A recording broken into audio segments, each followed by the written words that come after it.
Imagine a city on a tropical island bathed in sunshine with sparkling turquoise waters lapping at its shores. This is Prospera, a privately developed city located on the island of Roatan, Honduras. Prospera is a charter city operating under its own special economic zone with its own laws and regulations separate from those of Honduras. This unique status has attracted a wave of investors and entrepreneurs, drawn by the promise of low taxes, minimal regulation, and a business-friendly environment. But this experiment in paradise is not without its critics, who see it as a threat to Honduran sovereignty and a recipe for exploitation. It raises fundamental questions about democracy, sovereignty, and the role of the state in the 21st century.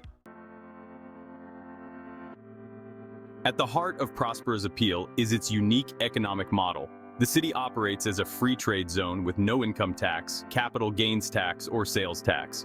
This makes it an attractive destination for businesses and individuals looking to minimize their tax burden.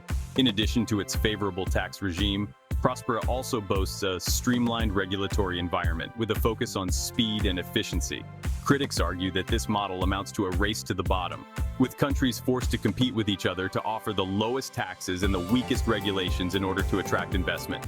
The result is a widening gap between the rich and the poor, and a shrinking middle class. Prospera is not just a tax haven, it's also a cryptocurrency haven. Businesses in Prospera are allowed to pay taxes and fees in Bitcoin, and the city is actively working to attract cryptocurrency companies and investors. This embrace of cryptocurrency is part of Prospera's libertarian ethos, its belief in individual freedom and limited government intervention. Cryptocurrencies, with their decentralized nature and resistance to government control, are seen as a natural fit for this philosophy. However, the volatile nature of cryptocurrencies also poses risks, both to investors and to the city itself. If Prospera has tied its fortunes too closely to the volatile world of cryptocurrency, it could face significant economic challenges in the years to come. The influx of foreign investment has fueled a construction boom in Prospera. Luxury condominiums, high-end restaurants, and gleaming office buildings are springing up all over the city. As the cost of living in Prospera rises, many locals are finding themselves priced out of their own city. Fishermen, farmers, and other low-wage workers are being pushed to the margins, unable to afford the rising rents and property prices. The city's leaders argue that the benefits of economic growth will eventually trickle down to all residents.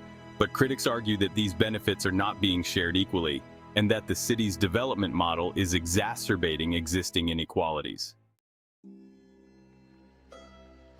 The contrast between Prospera and the rest of Honduras is stark. While Prospera boasts modern infrastructure, high-speed internet, and a first-world standard of living, much of Honduras remains mired in poverty and violence. This disparity is fueling resentment among some Hondurans who see Prospera as a symbol of foreign exploitation. They argue that the city is siphoning off resources and talent from the rest of the country, while doing little to address the root causes of Honduras's problems. The question remains whether Prospera can truly be a force for good in Honduras, while remaining separate from it, a city-state operating under its own rules and beholden to its own citizens, who are largely wealthy investors from abroad. Prospera is not unique in its ambition. Around the world, similar projects are underway, from special economic zones in China to charter cities in Africa. These projects are driven by a belief in the power of the free market to solve complex social problems, a belief that transcends national borders and political ideologies. The proponents of these zones argue that they offer a way to experiment with new ideas and governance models, free from the constraints of existing systems. However, critics argue that these zones often serve as havens for tax avoidance and labor exploitation, undermining the very principles of democracy and accountability they claim to uphold. The rise of these zones raises profound questions about the future of governance in a globalized world, and the balance of power between states, corporations, and citizens. So is Prospera a utopian dream or a dystopian nightmare? The answer, like the city itself, is complex and multifaceted. There is no doubt that Prospera is an ambitious project, one that is pushing the boundaries of urban development and challenging conventional notions of governance. However, there are also valid concerns about the city's impact on local communities, its embrace of libertarian ideology, and its potential to exacerbate existing inequalities. Only time will tell whether Prospera will live up to its lofty aspirations or succumb to the pitfalls that have plagued similar projects in the past.